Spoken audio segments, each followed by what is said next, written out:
Hello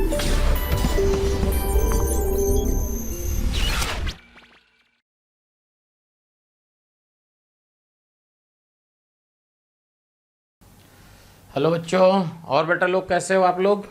बढ़िया, पढ़ाई लिखाई बढ़िया चल रही है। आज स्टार्ट करते हैं हम लोग गैसियस स्टेट। क्रैश कोर्स के हिसाब से इसमें एक लेक्चर मिला है।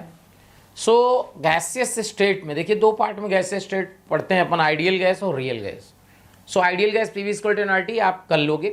अपन रियल गैस की बात करेंगे मेनली, तो और जो फिजिक्स में थर्मोडायनेमिक्स में आपने पढ़ा होगा, तो जो नहीं पढ़ा है उसकी बात करेंगे। तो अपन बेटा स्टार्ट करेंगे यहाँ ग्राहम्स डिफ्यूजन लॉ। ग्राहम्स, बात जरा समझिए।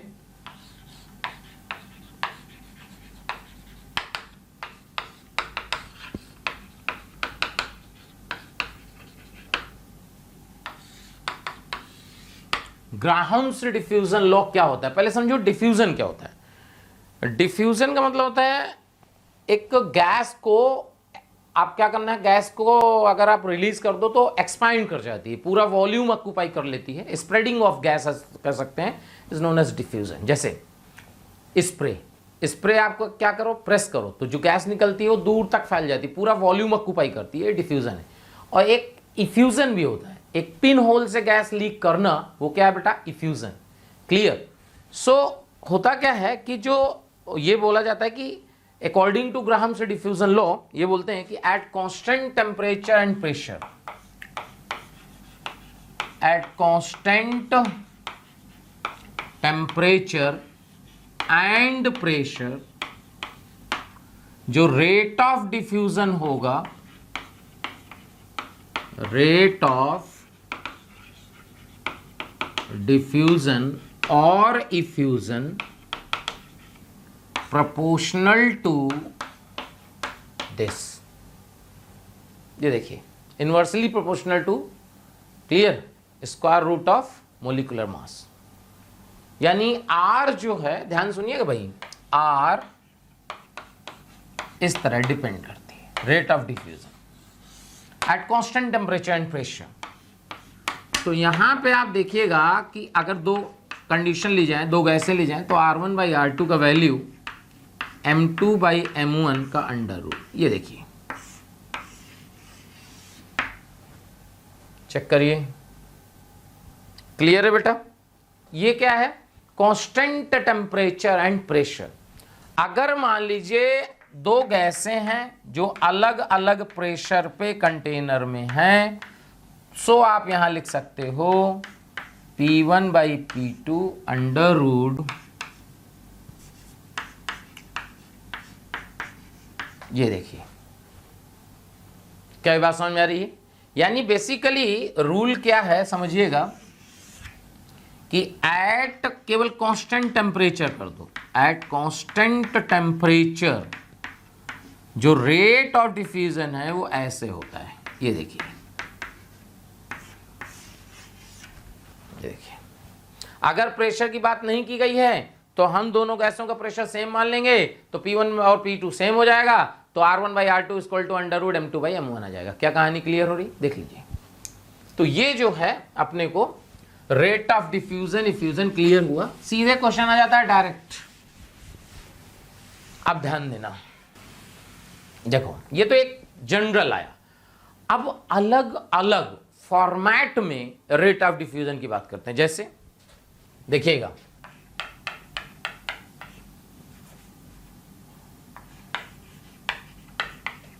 Rate of diffusion in terms of distance traveled by the gas, distance traveled by the gas। देखिए, अगर मान लीजिए जैसे एक गैस A है, वो T1 टाइम में D1 डिस्टेंस या X1 डिस्टेंस ट्रेवल करती है, ठीक है, तो उस गैस का जो रेट होगा वो आप लिख पाइएगा X1 by T1, where X1 क्या है, distance travelled by the gas in time T1। इसी तरह बेटा दूसरी गैस होगी तो R2 का वैल्यू आप लिख पाइएगा x2 by T2। Clear? So R1 by R2 equal to लिखिएगा x1 by x2, T2 by T1 equal to P1 by P2 under root, ये देखिए ये फॉर्मूला बन जाएगा। देखिए अच्छा, इस पे जो है आपको बताऊं क्वेश्चन एडवांस में पूछा जा चुका है। एडवांस में क्वेश्चन क्या आया था कि एक कंटेनर है 200 सेंटीमीटर, यहां से HCl पास की गई, यहां से अमोनिया पास की गई। ठीक है बेटा, क्वेश्चन ये था कि HCl वाले कॉर्नर से कितनी डिस्टेंस पर व्हाइट फ्यूम्स का फॉर्मेशन होगा। सो व्हाइट फ्यूम्स का फॉर्मेशन का मतलब क्या हुआ? अमोनियम क्लोराइड का बनना। अच्छा, अमोनियम क्लोराइड कैसे बनेगा? जब NH3 और HCl आपस में रिएक्ट करेगा। तो मान लीजिए कि यहां से x डिस्टेंस पे अमोनियम क्लोराइड बना, तो यानी क्या x HCl ने डिस्टेंस ट्रेवल की, इसने कितनी ट्रेवल की बेटा? 200 माइनस एक्स। दोनों सेम टाइम पर रिलीज क्या किए, तो T1 T2 सेम हो गया। तो क्या कहेंगे, देखिए x by 200 minus x equal to,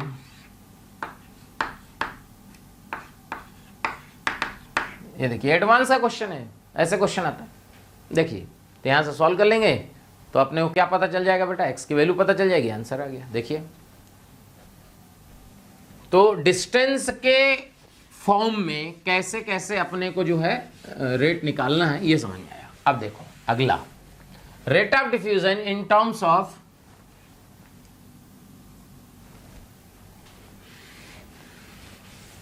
दूसरा, देखिए rate of diffusion in terms of volume occupied by the gas. अब पहले इसका मतलब समझो क्या है। Rate of diffusion in terms of volume occupied by the gas मतलब क्या हुआ? जैसे आपने क्या किया, पिन होल किया कंटेनर में, गैस रिलीज की, तो गैस रिलीज की तो कितना वॉल्यूम गैस ऑक्यूपाई करेगी उसके टर्म में। तो मान लीजिए दो गैस हैं बेटा, तो T1 टाइम में एक गैस ने V1 वॉल्यूम ऑक्यूपाई किया और T2 टाइम में एक गैस ने V2 वॉल्यूम ऑक्यूपाई किया। सो जो R1 होगा वो हो जाएगा बेटा V1 बाई T1। पहले क्लियर कर लेना V1 क्या है। V1 क्या है? Volume of the gas occupied in time T1। इसी तरह R2 का जो वैल्यू आ जाएगा और V2 by T2, V2 volume occupied in time T2। So R1 by R2 यहां से आप देखिएगा तो आएगा V1 by V2, T2 by T1। अगर T2 T1 सेम दिया तो गायब हो जाएगा। And this is equal to, ये देखिए अगर P1 P2 दिया तो बहुत बढ़िया, नहीं दिया तो दोनों को सेम मान लीजिए, आंसर आ गया। देखिए अगला पार्ट है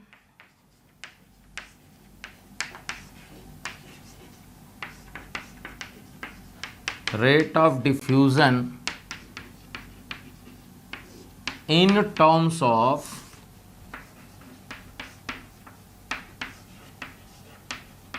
मोल्स ऑफ गैस डिफ्यूज्ड। देखिए rate of diffusion in terms of moles of gas diffused. अब इसका क्या मतलब है? इसका मतलब ये है, मान लीजिए ये गैस है जो T1 टाइम में N1 मोल निकल जाते हैं, डिफ्यूज हो जाते हैं, और T2 टाइम में N2 मोल। सो आप क्या लिख सकते हैं? R1 का value N1 by T1, R2 का वैल्यू N2 बाई T2। ये देखो, तो यहां से बेटा आप देखिएगा कि R1 बाई R2 का value N1 by N2, T2 by T1 का वैल्यू क्या आ जाएगा? ये देखो, कभी कभी क्या फॉर्मूला ही पूछ लेता है, ध्यान रखिएगा। क्लियर? अगला है, देखिएगा रेट ऑफ डिफ्यूजन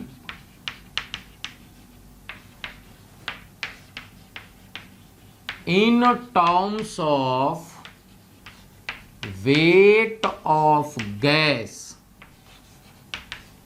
diffused, ये देखिए rate of diffusion in terms of weight of gas diffused, अपने आप में ही क्वेश्चन है, ध्यान रखना कैसे।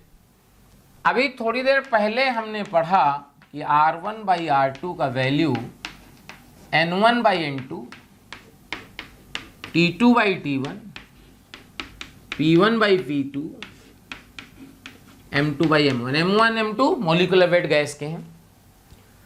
सो N1 को आप क्या लिख सकते हो, W1/M1, यहां आ जाएगा M2/W2, T2/T1, चेक कर लेना बेटा, गड़बड़ मत करना ना, P1/P2 √ M2/M1, चेक करो,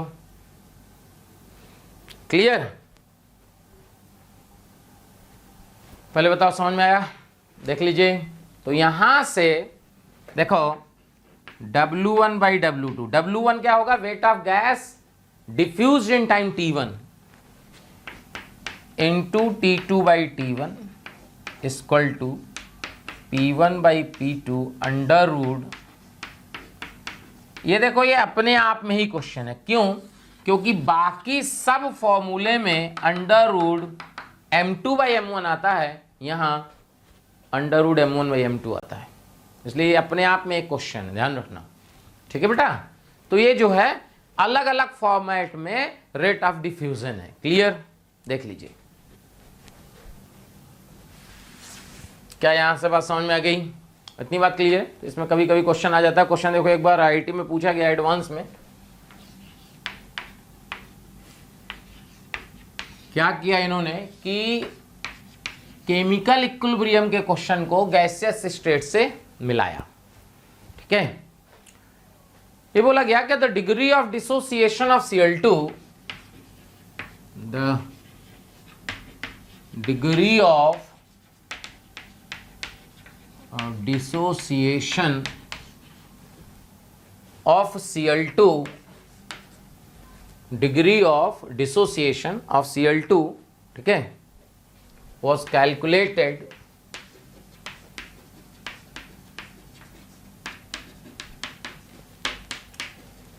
with the help of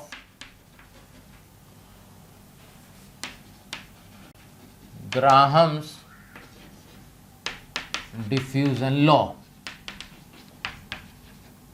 ये देखो समझना ध्यान से, the degree of dissociation of Cl2 was calculated with the help of Graham's diffusion law. Full stop. It was found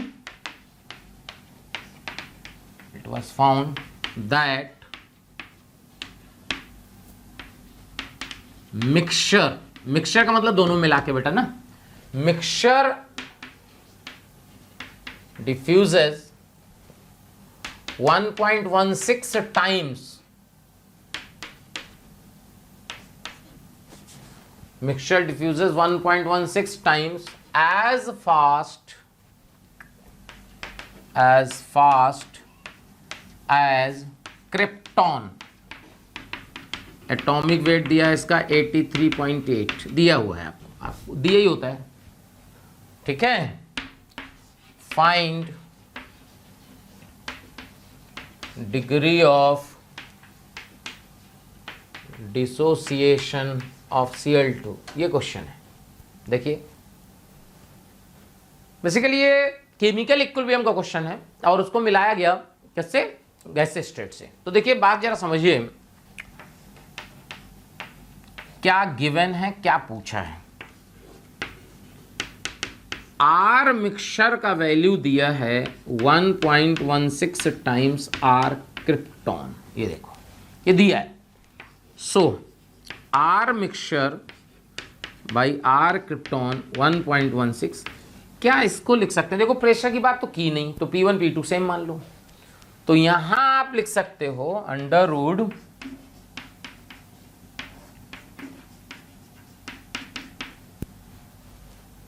देखो सही है। सो यहां पे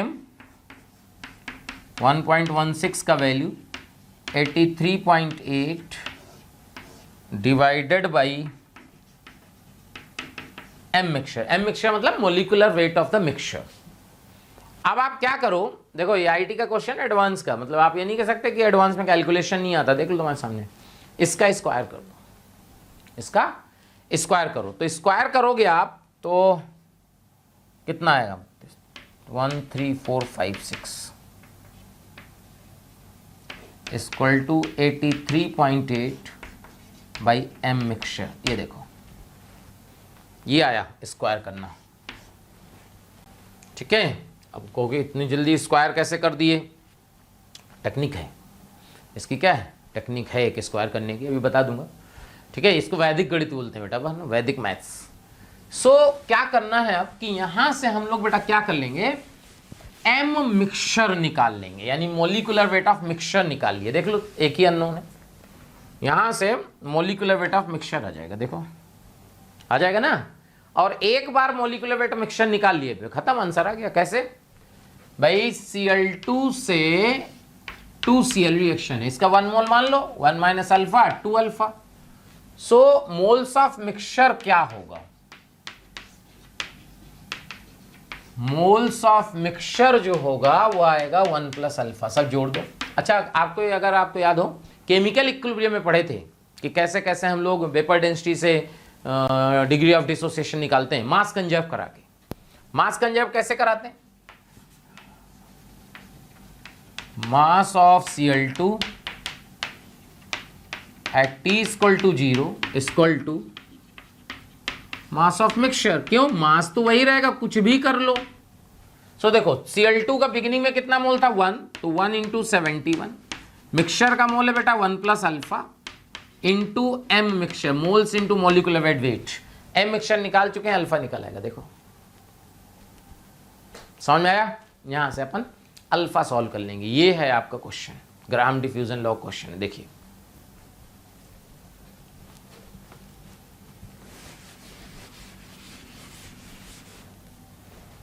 क्लियर, क्या भाई बात समझ में आ गई, देख लीजिए, ठीक है। यहां तक बात क्लियर होगी, देख लो। अच्छा आप थोड़ा कैलकुलेशन की बात कर लेना, कैसे कैसे स्क्वायर करते हैं, थोड़ा सा आपको आइडिया दे देते हैं, गणित है बेसिकली ना। सो देखिएगा, देखना कैसे करते हैं। मैं आज आपको स्क्वायर करना बता दूंगा 100 के आसपास, 100 के ऊपर 100 के नीचे, कैसे कैसे स्क्वायर करते हैं। जनरली लोगों को 30 तक के स्क्वायर याद होते हैं, तो उसके आसपास के स्क्वायर कभी जरूरत इस तरह क्वेश्चन में पड़ जाती है, ठीक है। गणित में भी कभी कभी पड़ जाती है, फिजिक्स में भी पड़ जाती है। तो वैदिक मैथ से सिंपल, जिनको आता है बहुत बढ़िया, जिनको नहीं आता है सीख लेंगे। देखिए मान लीजिए इसका स्क्वायर, कभी भी लास्ट में 5 आए, समझिएगा, लास्ट में 5 आए, तो लास्ट में अगर 5 है, कुछ भी हो लास्ट में 5 होना चाहिए, तो 5 का स्क्वायर कर दो सीधे डायरेक्ट। 5 का स्क्वायर कर दिए 25। अच्छा जो बच गया उसका अगला, यानी 8 है तो 8 का अगला क्या होता है बेटा 9, तो 9 इंटू 8 कर दो, चेक कर लेना, ये आ जाएगा आंसर। देखो जैसे मान लीजिए 10.5 का स्क्वायर, कोई दिक्कत नहीं, 10.5, 5 का स्क्वायर 25, 10 का अगला 11, तो 11 इंटू 10 110। ये लो,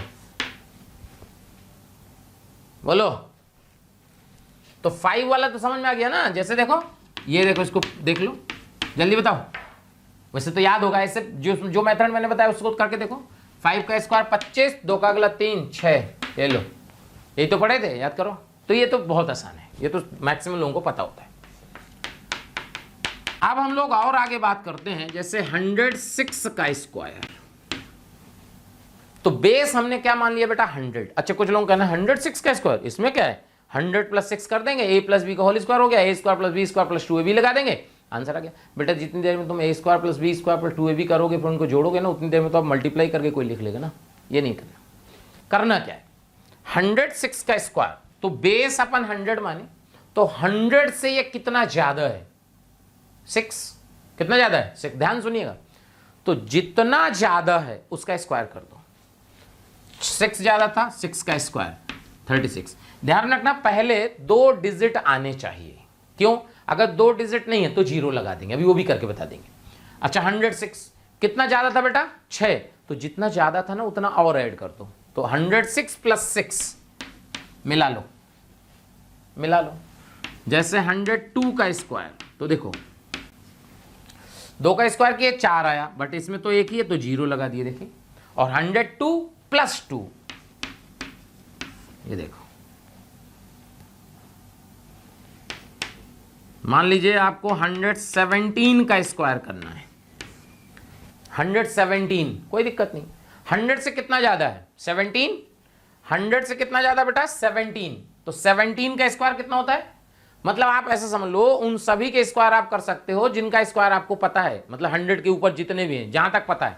जैसे 17 का स्क्वायर 289, तो अपन क्या करेंगे 2 डिजिट रखना है, 89 रख लिए, 2 अपने पास है।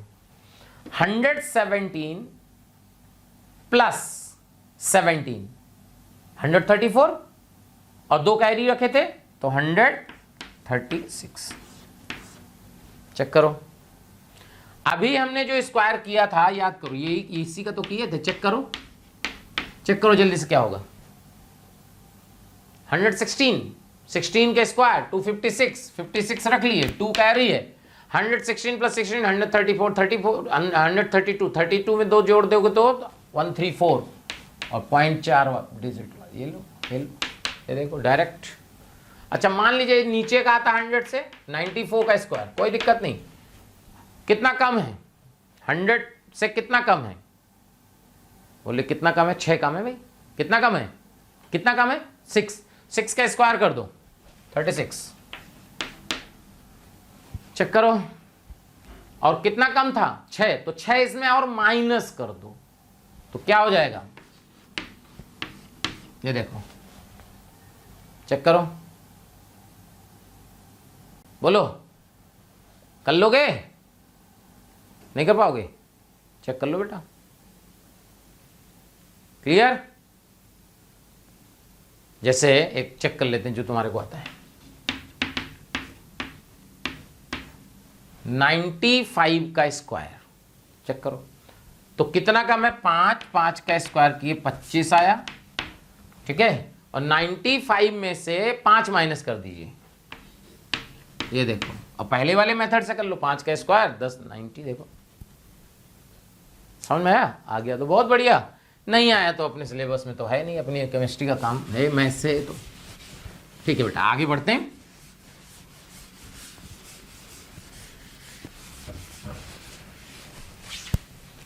ऐसी बहुत सारी ट्रिक्स हैं मैथ्स में, बट वो क्या ना टाइम की कमी है थोड़ा सा, कभी मौका मिलेगा तो बताया जाएगा। सो जो है आप आगे बात करते हैं, अब हम लोग बात करते हैं बेटा रियल गैस की ना, रियल गैस।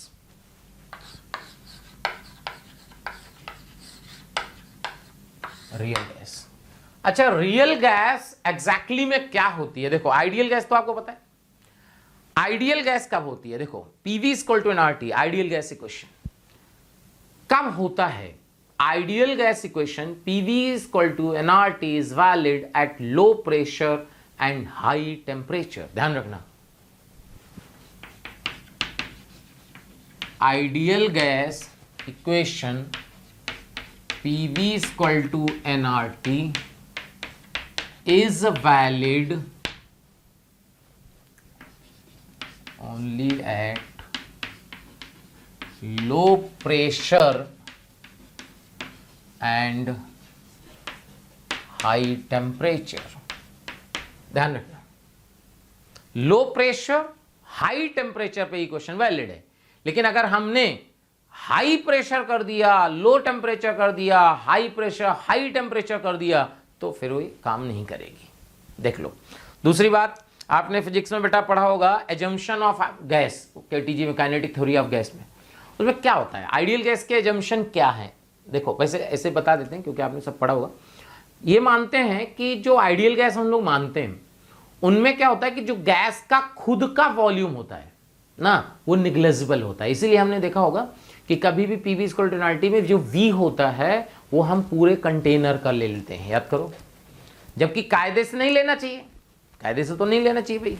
तो हो एग्जैक्टली में क्या होगा कि बेसिकली वी, जैसे कुछ लोग कहते हैं वी रियल वॉल्यूम है, आइडियल वॉल्यूम है, ये कुछ नहीं, ये बेसिकली क्या है, ये वॉल्यूम है जिसमें गैस फ्रीली मूव करती है, ऐसा समझ लो आप, ठीक है, क्लियर। तो इनका खुद का वॉल्यूम निग्लेजिबल होता है, तो जो कंटेनर का वॉल्यूम होता है हम कहते हैं पूरे वो गैस मूव कर सकती है, पहली बात। दूसरी बात ये बोलते हैं कि जो भी गैस, खुद के गैस मॉलिक्यूल आपस में कोलाइड करेंगे, गैस के मॉलिक्यूल कंटेनर से कोलाइड करेंगे, कोलिजन जो है शुड बी परफेक्टली इलास्टिक, यानी कोलिजन इलास्टिक होने चाहिए। अच्छा, भी वो इलास्टिक कोलिजन क्या है? इलास्टिक कोलिजन का मतलब होता है जिनमें एनर्जी लॉस जीरो हो, एनर्जी लॉस ना हो, ठीक है, ये एजम्पशन है। क्या भाई ये समझ में आ गया? तीसरी एजम्पशन जो होता है, ये होता है जो गैस मॉलिक्यूल है वो जो आपस में अट्रैक्ट करते हैं या जो कंटेनर से अट्रैक्ट होते हैं, ठीक है, वो सब क्या होते हैं, अट्रैक्शन फोर्सेस जो है इसमें निग्लेजिबल मानते हैं। समझ में आ गया? मेनली यही एजम्पशन है। अच्छा, ये एजम्पशन कब है? जब हम आइडियल गैस मानते हैं। लेकिन अगर हम रियल गैस मानेंगे तो फिर आपको एजम्पशन, अगर नहीं मानोगे तो रियल गैस हो जाएगी। अच्छा, रियल गैस बहुत सारी होती है, बट अपने सिलेबस में बेटा केवल वंडरवल गैस ही है, अपने सिलेबस में केवल वंडरवल गैस, यानी रियल गैस में हम लोग जो पढ़ेंगे वो केवल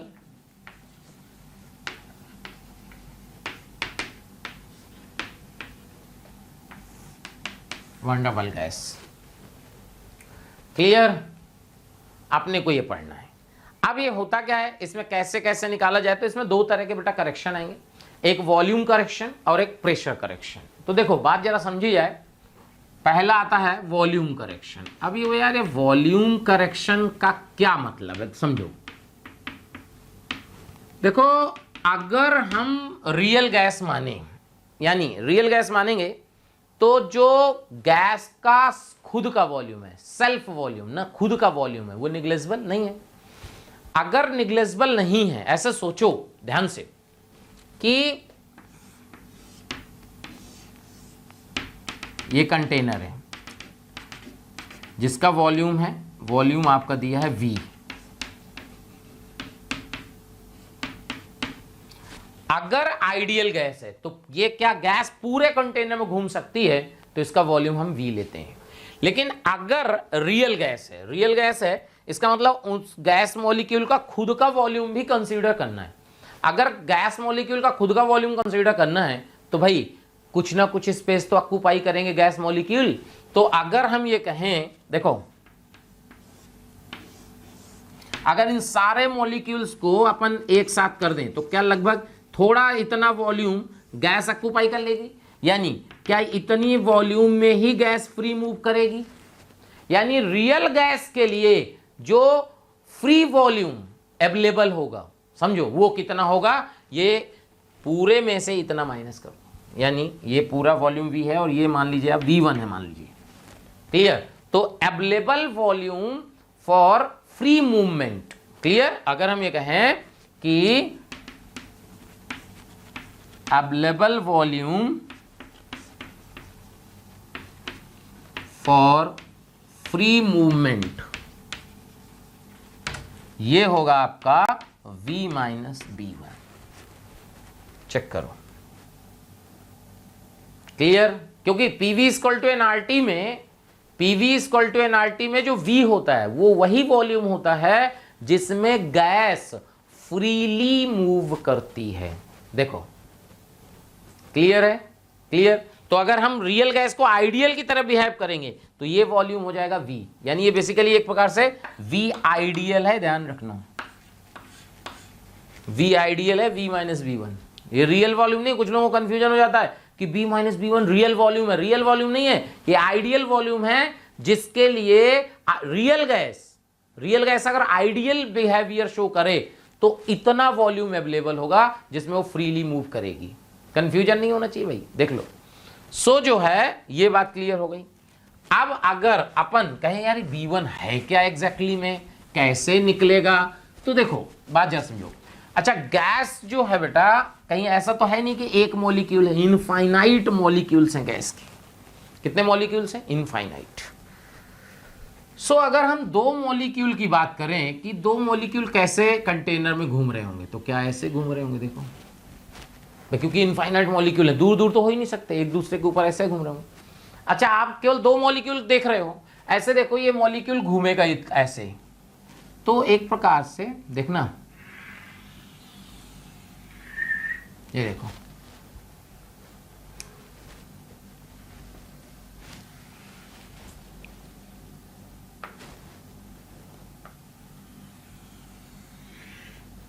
ऐसे, ये मॉलिक्यूल जो है इस तरह के कई सारे मॉलिक्यूल जो है ऐसे घूम रहे होंगे, तो इफेक्टिव आपको दिख रहा होगा कि इफेक्टिव जो है ये वाला सर्किल, ये देखो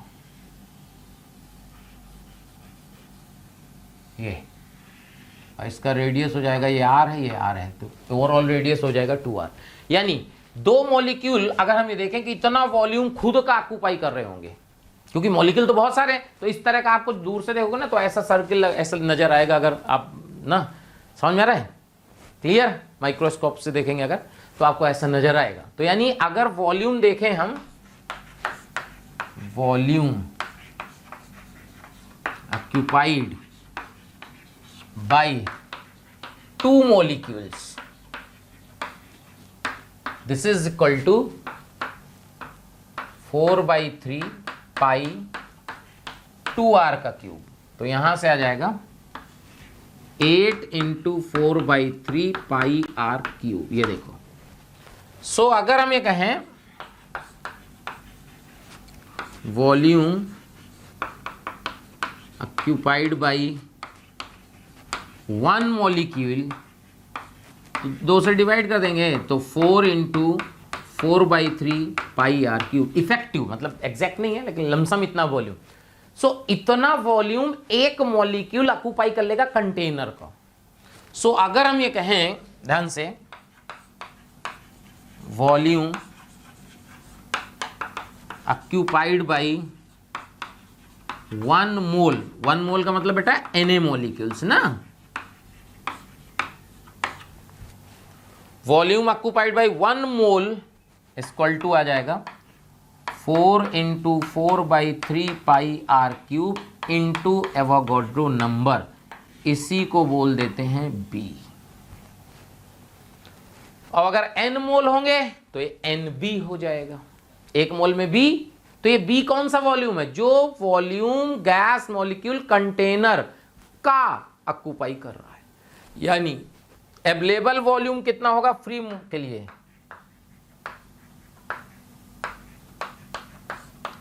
available volume for free movement, ये होगा आपका V volume of the container है B - B, 1 मोल के लिए। अगर n मोल है तो V - NB हो जाएगा, चेक करो, V is the volume of the container. Clear है बेटा, ये है कहानी, ठीक है। फॉर 1 मोल, फॉर n मोल ये हो जाएगा V - NB, क्लियर। देख लीजिए, ये है for 1 mole, this is for 1 mole, check कर लो बेटा। सो जो है वॉल्यूम करेक्शन की बात समझ में आई। अब आता है प्रेशर करेक्शन क्या होता है। देखो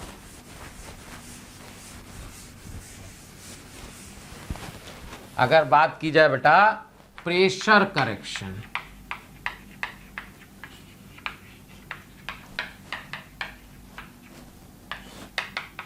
प्रेशर करेक्शन, अगर प्रेशर करेक्शन की बात की जाए तो देखो एग्जैक्टली में क्या होता है। ये कंटेनर है, कंटेनर में हम क्या करते हैं, 2 तरह के मॉलिक्यूल कंसीडर करते हैं। एक तो मॉलिक्यूल ये है, इसको बोलते हैं बल्क ऑफ द सिस्टम, मतलब बल्क में है, बीच में है। और एक मॉलिक्यूल बेटा इसके वॉल में, इससे बहुत सारे होंगे, हम एक एक कंसीडर करते हैं। इसमें आप देखोगे कि जो F नेट है, नेट फोर्स, ये इसका 0 होगा। क्यों? चारों तरफ से अट्रैक्शन हो रहा है, जो भी हो रहा है सब 0। लेकिन अगर इस मॉलिक्यूल की बात करेंगे तो यहां एक जो है इधर तो है नहीं, तो यहां जो इस पे नेट फोर्स लग रहा होगा वो नॉट इक्वल टू 0 लग रहा होगा। क्लियर? यानी जो बल्क में है मॉलिक्यूल, बीच में है, उसमें तो नेट फोर्स 0 होगा। इसका मतलब ठीक है, नेट फोर्स 0 है। लेकिन आप ऐसे सोचो कि जो कंटेनर से चिपके हुए हैं, अच्छा, कंटेनर से चिपके हुए हैं, उनमें नेट फोर्स लगेगा, ये लगेगा। अच्छा, नेट फोर्स लगेगा तो उससे क्या होगा, सोचो। अगर नेट फोर्स लगेगा तो एक प्रकार से अट्रैक्शन फोर्स है, एनर्जी रिलीज होगी। क्लियर करो। सो एनर्जी अगर रिलीज हुई तो सोचो जरा ध्यान से कि क्या होगा, कि एक प्रकार से जो प्रेशर आएगा वो कम आएगा। सोचो। सो होगा क्या, क्या होगा इसमें? दो तरह के अट्रैक्शन फोर्स से प्रेशर आता है। कैसे? दो प्रकार के अट्रैक्शन है। एक जो कंटेनर, समझना, कंटेनर के वॉल पे मॉलिक्यूल अट्रैक्ट हो रहे हैं, दूसरा जो है कोलाइड कर रहे हैं, दूसरा जो है जो मॉलिक्यूल आपस में कोलाइड कर रहे हैं वो। क्लियर? तो जो प्रेशर लॉस हो रहा है, रियल में जो आप प्रेशर देख रहे हो, रियल में जो प्रेशर देख रहे हो उसमें प्रेशर लॉस कंसीडर नहीं किया जा रहा। वो तो मेजर कर रहा है एक्सपेरिमेंट कितना प्रेशर है। प्रेशर लॉस अगर देखोगे तो अगर जो प्रेशर लॉस हो रहा है, अगर उसको हम रियल प्रेशर में जोड़ दें, सोचना, जो प्रेशर लॉस हो रहा है अगर उसको हम रियल प्रेशर में ऐड कर दें तो वो आइडियल प्रेशर हो जाएगा। क्योंकि जो प्रेशर लॉस हो रहा है उसकी तो बात ही नहीं हो रही ना। तो प्रेशर लॉस को ऐड करो भाई, जो आप मेजर कर रहे हो तो रियल प्रेशर है। बैरोमीटर लगा के अगर मेजर कर रहे हो that is a real pressure. अच्छा, उस प्रेशर जो लॉस हुआ तो गया, उसमें तो बात ही नहीं। तो अगर जो प्रेशर लॉस हो गया है उसको रियल प्रेशर में ऐड कर दें तो पी आइडियल आ जाएगा। सोचो। क्लियर? तो जो प्रेशर लॉस है, समझना, प्रेशर लॉस दो तरह से होगा। दो तरह से कैसे? क्या होता है कि एक तो जो मॉलिक्यूल कितने अट्रैक्ट कर रहे हैं, दूसरा कितने मॉलिक्यूल इस तरह दीवार पे नेट फोर्स एक्सर्ट कर रहे हैं।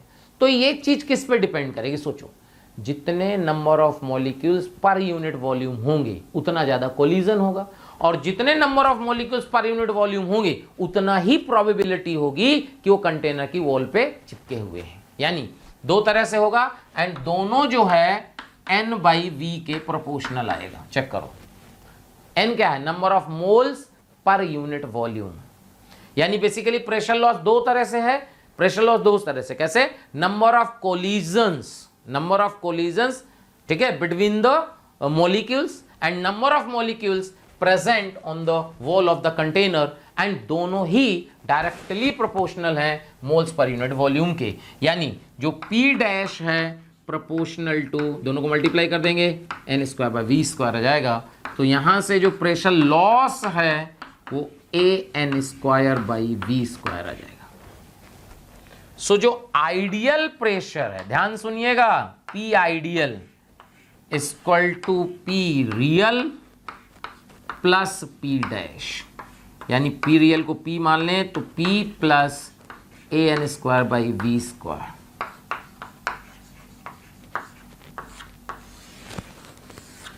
ये देखो, यानी ध्यान रखना, आइडियल प्रेशर ज्यादा होता है रियल प्रेशर से। सामने देख लो, कुछ लोग इसी को रियल आइडियल मान लेते हैं और कहते हैं वो रियल हो गया, इनको ऐड करके ना, ये रियल है, ये आइडियल है, ध्यान रखना।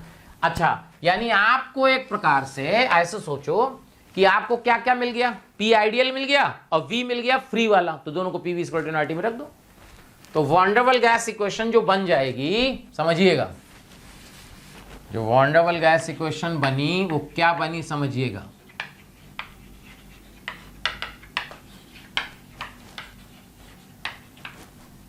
P प्लस an² / v², ये हो गया P आइडियल, और V ideal V minus NV = nRT। ये लो,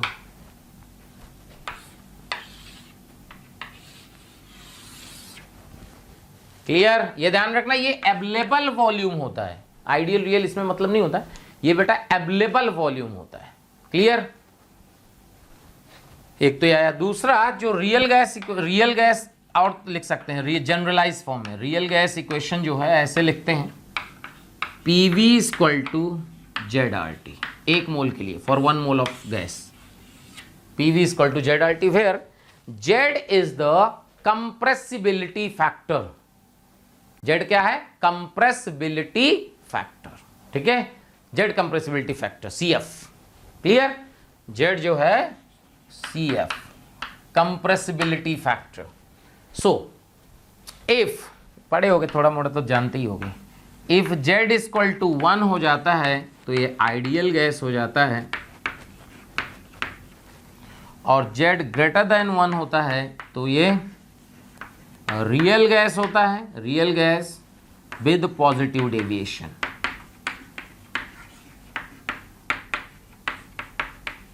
real gas with positive deviation.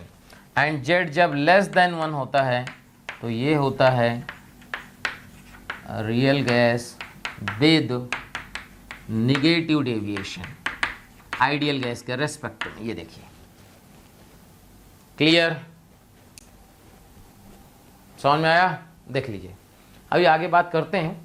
तो ये जो है जनरल इक्वेशन आ गई आपकी van der Waals gas equation की। अब देखना, क्लियर है बेटा?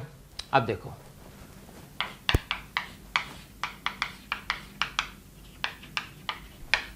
Different forms of van der Waals gas equation, different forms of van der Waals gas equation. इसका क्या मतलब है समझिएगा, कंडीशन लगाना है।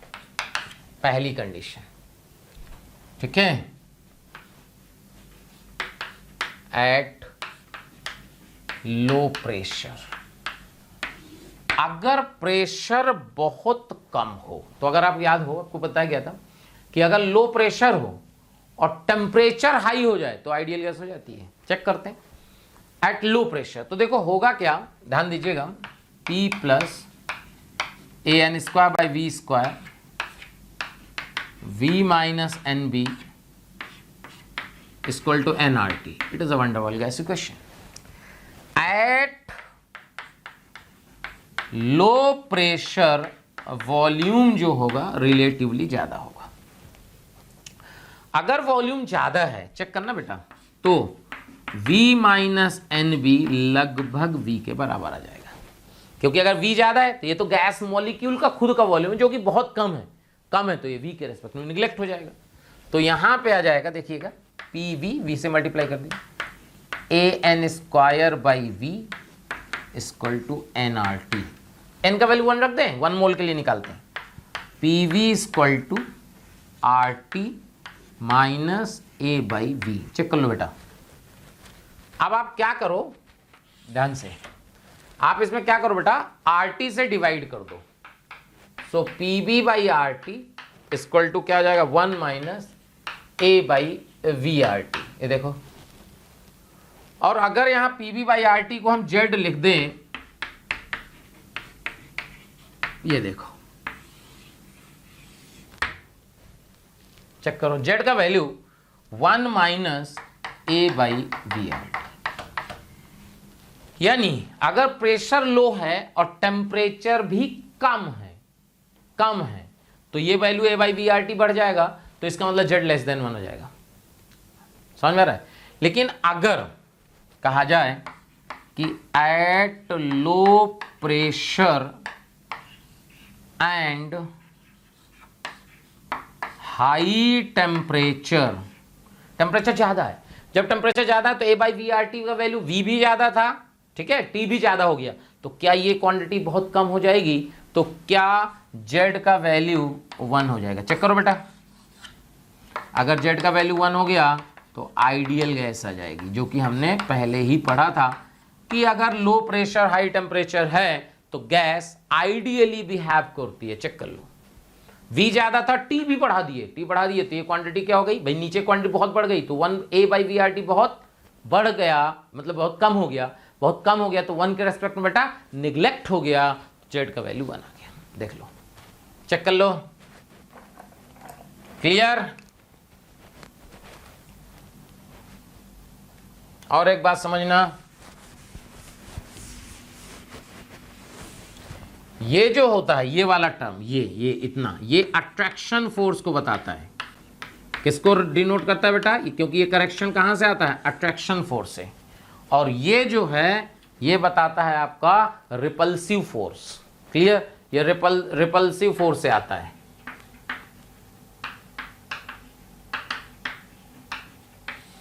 क्यों?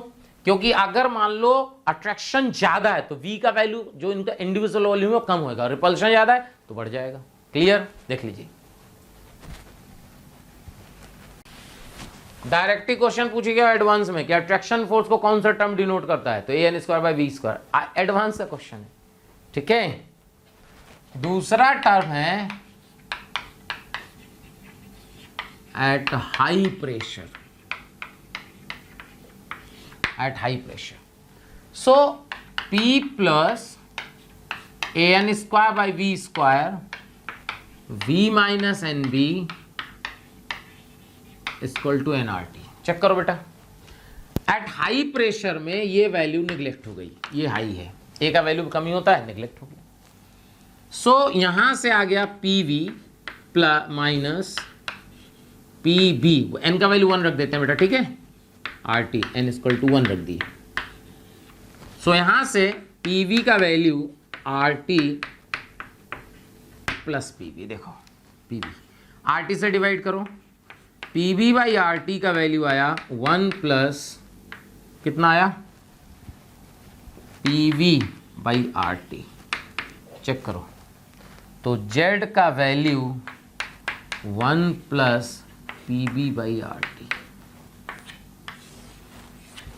यानी अगर एट हाई प्रेशर की बात की जाए, एट हाई प्रेशर क्या Z>1 आएगा? चेक करो बेटा, अगर हाई प्रेशर है तो Z का वैल्यू, प्रेशर हाई है तो Z का वैल्यू हमेशा >1 आएगा, यानी हाई प्रेशर पे गैस पॉजिटिव डेविएशन शो करेगी। देख लीजिए, क्लियर? क्या ये बात समझ में आ रही है? देखिए, तो अगर इसका ऐसे ग्राफ बनाया जाए कि Z वर्सेस P, यहां Z का वैल्यू 1 है तो ये आइडियल गैस हो गया। तो कुछ गैसें ऐसी होंगी जो हमेशा पॉजिटिव, जैसे H2 हीलियम, या हमेशा पॉजिटिव। क्यों? क्योंकि इनमें जो अट्रैक्शन बहुत कम होता है। क्लियर? क्लियर है? तो यहां से जब बात समझिएगा कि अगर अपन ये कहें कि इनमें अट्रैक्शन बहुत कम होता है, साइज छोटा है, इसलिए जो है इनमें हमेशा क्या होता है भाई, पॉजिटिव डेविएशन की टेंडेंसी होती है। और अगर कुछ गैसें ऐसे बात की जाए, ऐसे देखो, ये देखो, कुछ रेंज तक इसके नीचे निगेटिव, हाई प्रेशर पे पॉजिटिव। चेक करो, क्लियर? जैसे क्वेश्चन और आ सकता है इसमें, देखो कैसे,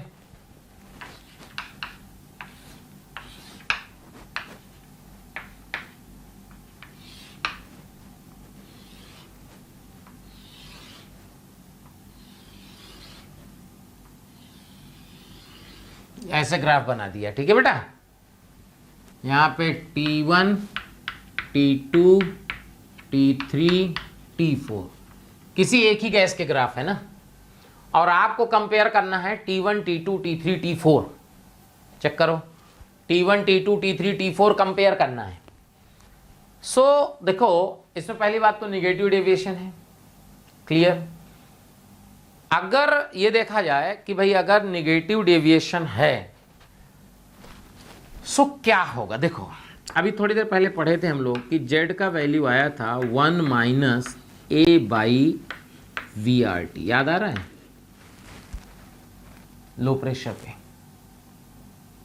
सो अगर टेम्परेचर बढ़ाओगे तो Z1 की तरफ टेंड करेगा, टेम्परेचर बढ़ाने से Z1 की तरफ टेंड करेगा, यानी आइडियल गैस की तरफ टेंड करेगा। और जितना टेम्परेचर कम करोगे ये क्वांटिटी बढ़ जाएगी, Z<1 हो जाएगा। यानी लो टेम्परेचर पे निगेटिव डेविएशन ज्यादा होता है, और इसमें जितना ज्यादा Z नीचे है वो उतना निगेटिव डेविएशन, यानी सबसे ज्यादा निगेटिव डेविएशन है बेटा T4 में, यानी T4 की वैल्यू सबसे कम है। चेक करो, ये इंपॉर्टेंट क्वेश्चन हो सकता है।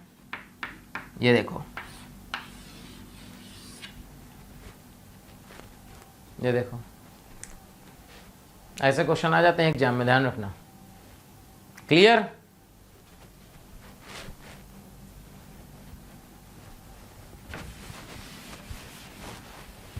तो ये जो है आपका ये समझ में आया कि यार ये ऐसे ऐसे इक्वेशन आ सकती है, ऐसे ऐसे चेंजेस हो सकते हैं। ओके, ठीक है भाई, समझ में आया कि नहीं? अब हम लोग आगे बढ़ते हैं और इसमें पढ़ते हैं बेटा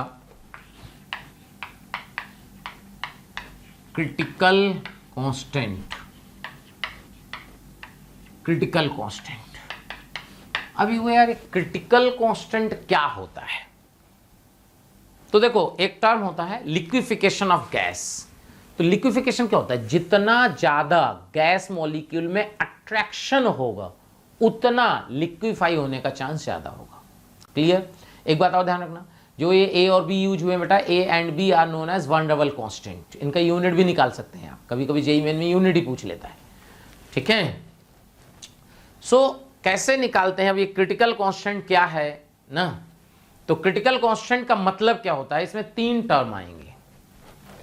पहला आएगा क्रिटिकल टेम्परेचर, दूसरा आएगा क्रिटिकल प्रेशर, एंड बेटा तीसरा आएगा इसमें क्रिटिकल वॉल्यूम। अब ये होते क्या है यही समझना है। ये देखिए, critical temperature, critical pressure, critical volume. तो देखो होगा क्या, अगर हम P plus a N square by v square V minus n b equal to N R T, ये है वन डबल गैस इक्वेशन। क्लियर? ठीक है, आप ऐसे सोचो कि इसको अगर आप सिंप्लीफाई करोगे तो आपको क्या लगता है? क्यूबिक बनेगी वॉल्यूम में। It is cubic in volume. देखो, it is a cubic equation in volume. पहले चेक करो, it is a cubic equation in volume. क्या समझ में आया? अगर ये क्यूबिक इक्वेशन है वॉल्यूम में, इसका मतलब इसमें वॉल्यूम के 3 रूट्स आएंगे। वॉल्यूम के कितने रूट्स आएंगे? 3। अभी वो यार वॉल्यूम के 3 रूट्स कैसे आएंगे, क्या है? तो देखो सिंपल सा तरीका है, 3 रूट्स कैसे आएंगे। हाँ, तो क्या कर रहे थे कि अगर मान लीजिए एक पर्टिकुलर आप क्या करते हो, क्रिटिकल कांस्टेंट निकालना है, तो आप क्या करते हैं, T1 टेम्परेचर पे गैस लेते हैं, लाइक CO2 गैस लेते हैं। तो T1 टेम्परेचर पे अपन कंप्रेस करते हैं, यहाँ तक गैस है। इसके बाद यहाँ लिक्विफिकेशन स्टार्ट हो रहा है, तो यहाँ पे बेटा लिक्विड और गैस दोनों होते हैं। अगर आपने T2, अच्छा ध्यान रखना, T2 का वैल्यू ग्रेटर देन T1 है, मतलब टेम्परेचर अपन क्या कर रहे हैं, बढ़ा रहे हैं। जब टेम्परेचर बढ़ाए तो पहले गैस फिर लिक्विड। फिर क्या हुआ, एक ऐसा टेम्परेचर आया TC जिसपे एक पॉइंट पे लिक्विड और गैस है, और उसके बाद के टेम्परेचर पे जो भी हायर टेम्परेचर है वो केवल गैस फॉर्म एग्जिस्ट करता है। तो आप ध्यान से देखिएगा, इस पर्टिकुलर पॉइंट को, इसमें लिक्विड और गैस एक ही पॉइंट पे है, इस पर्टिकुलर पॉइंट को बोलते हैं क्रिटिकल टेम्परेचर। अच्छा खास बात, इस क्रिटिकल टेम्परेचर पे थोड़ा सा अगर इसको हम डॉटर करके मिला दें पैराबोलिक, तो यहाँ ये डाउनवर्ड है, ये अपवर्ड है। इस पॉइंट पे कॉन्कैविटी चेंज होती है, गणित की भाषा है। कॉन्कैविटी जब चेंज होती है उसको बेटा पॉइंट ऑफ इन्फ्लेक्शन बोलते हैं, आपने पढ़ा होगा गणित में ना, पॉइंट ऑफ इन्फ्लेक्शन। तो एग्जैक्टली में क्या हुआ कि अगर हम क्रिटिकल टेम्परेचर की डिफिनीशन की बात करें कि यार ये क्रिटिकल टेम्परेचर क्या है, तो देखना बेटा, क्रिटिकल टेम्परेचर एक ऐसा टेम्परेचर होता है जिसके ऊपर आप गैस को लिक्विफाई नहीं कर सकते, कुछ भी कर लो, कोई भी प्रेशर लगा दो। यानी it is the maximum temperature, ठीक है, above which gas cannot be liquefied. Clear? The temperature, ध्यान सुनिएगा, the temperature above which gas cannot be liquefied.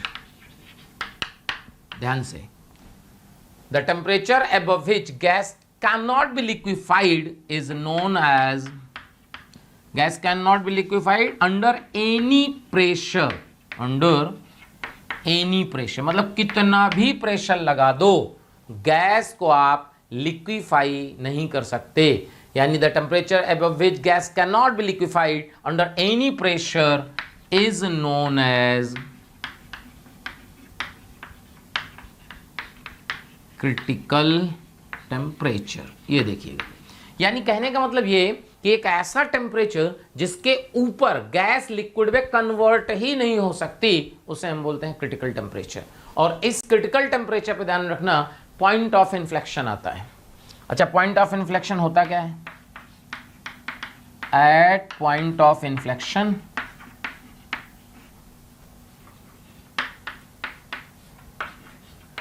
dp by dt zero होता है and d2p by dt square भी zero होता है, ध्यान रखना।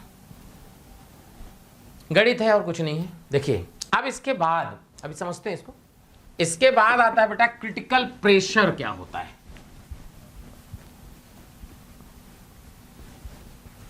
अगर हम बात करें कि यार क्रिटिकल प्रेशर क्या होता है, तो समझिएगा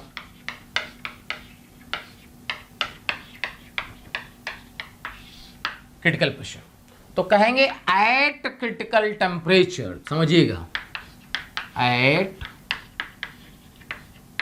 क्रिटिकल टेम्परेचर, समझिए the minimum pressure at which gas can be liquefied is known as critical pressure। समझिए ऐसा क्या है एक्चुअली में, क्या हुआ, मिनिमम क्यों? क्योंकि अगर इसमें मान लीजिए 2 एटीएम पे गैस लिक्विड में कन्वर्ट हो जाती तो 3 एटीएम 4 एटीएम में तो हो ही जाएगी। ये है क्लियर। अभी होता है कि भाई क्रिटिकल वॉल्यूम क्या होता है। क्रिटिकल वॉल्यूम, तो क्रिटिकल वॉल्यूम ध्यान से, क्रिटिकल प्रेशर पीसी हो जाएगा, वो टीसी और ये वीसी। क्रिटिकल वॉल्यूम क्या होता है, ध्यान समझिएगा। बेसिकली क्रिटिकल वॉल्यूम का मतलब होता है कि क्रिटिकल वॉल्यूम का मतलब the volume occupied by the gas at critical temperature and pressure. समझिए द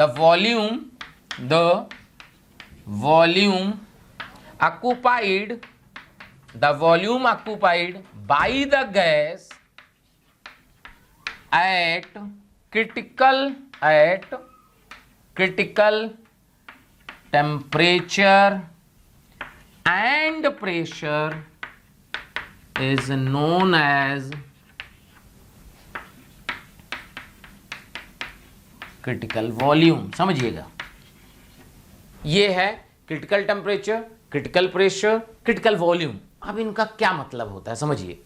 अब थोड़ा सा और आगे बात करते हैं। देखो जब यहां पे हमने T1 टेम्परेचर पे गैस ली तो पहले गैस एग्जिस्ट करी भाई, फिर ये गैस लिक्विड इक्विलिब्रियम आया, फिर ये लिक्विड का प्रेशर बढ़ाइएगा, कोई फर्क नहीं पड़ता। एक्जैक्टली में देखिएगा कि यहाँ 3 रूट्स आएंगे, यहाँ 3 रूट्स आ रहे हैं जैसे क्यूबिक बताए थे, और इस पर्टिकुलर पॉइंट पे तीनों रूट्स कोइंसाइड हो गए हैं। यानी यहां पे आप क्या है कोऑर्डिनेट टीसी वीसी टीसी, क्या यहां पे आप लिख सकते हैं, चेक करो, v माइनस वी सी का होल क्यूब कर सकते हैं आप। तीनों पॉइंट तो तीनों वॉल्यूम क्या होगा, कोइंसाइड कर गए।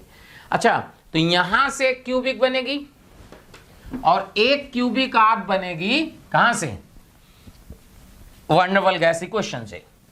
क्लियर। तो उसमें v की जगह v आप क्या करिए, ध्यान सुनिएगा, उसमें क्या करना है आपको, p की जगह pc कर दीजिए, t की जगह tc कर दीजिए और क्यूबिक दोनों कंपेयर कर लीजिए। तो जब आप कंपेयर करोगे तो vc का वैल्यू आ जाएगा 3b, रट लेना है कुल मिला के। vc का वैल्यू क्या आ जाएगा 3b, क्लियर। और tc का वैल्यू 8/27 rb एंड pc का वैल्यू a/27 बी स्क्वायर। ये देखिए, ये आपको क्या करना है, तीनों याद कर लेना है। कभी कभी डायरेक्ट ही पूछ लेता है। समझ में आ गया क्या करना है। अगर आप मैथमेटिकल जाना चाहें तो मैथमेटिकल भी निकाल सकते हैं। dp/dt 0 कर दीजिए, ठीक है, एक वैल्यू आएगी, फिर d2p/dt स्क्वायर 0 कर दीजिए, तो उससे जो आ जाएगा क्रिटिकल कांस्टेंट आ जाएगी। और कुल मिला के कुछ नहीं करना है, उठा के आपको क्या करना है, रख लेना है, डिफिनीशन याद रखनी है। क्लियर बेटा, देख लीजिए, क्लियर, ये हो गया क्रिटिकल कांस्टेंट। अब एक और इंपॉर्टेंट पार्ट आता है इसमें,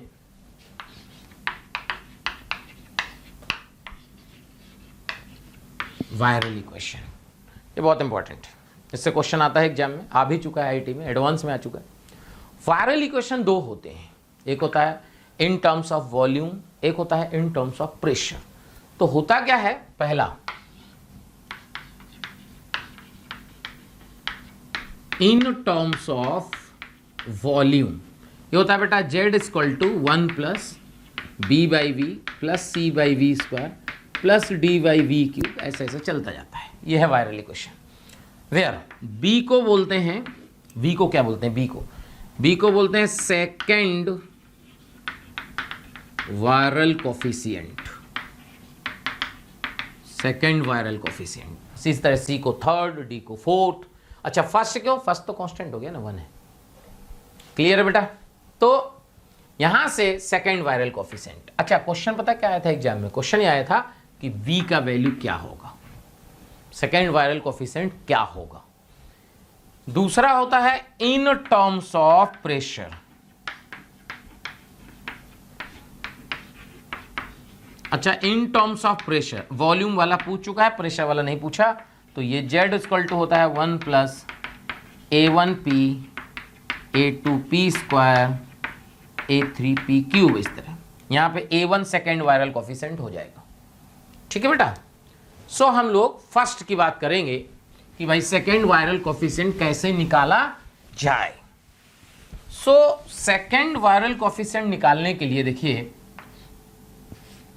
z का वैल्यू है 1 plus B by v plus c by v square, और एग्जैक्टली में अपने पास क्या है, a बाई वी स्क्वायर। एक मोल के लिए बात कर लेते हैं, यहां से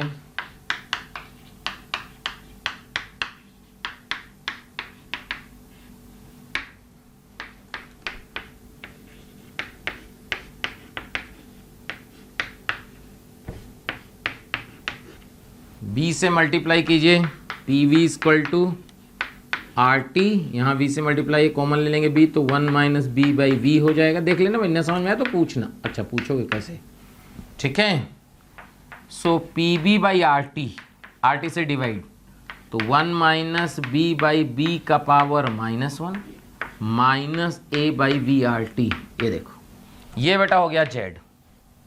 क्लियर, तो यहाँ z इक्वल टू, इसमें लगा दो आप binomial theorem for any index, तो यहाँ से आ जाएगा 1 plus B by B plus B by we का square dot dot minus A by we R T. Check करो, तो z का वैल्यू आ जाएगा 1 प्लस 1 बाई वी कॉमन ले लें, तो b minus A by R T plus B by we का square. ये देखिए, कंपेयर कर लीजिए, देख लीजिए, तो b का वैल्यू आ जाएगा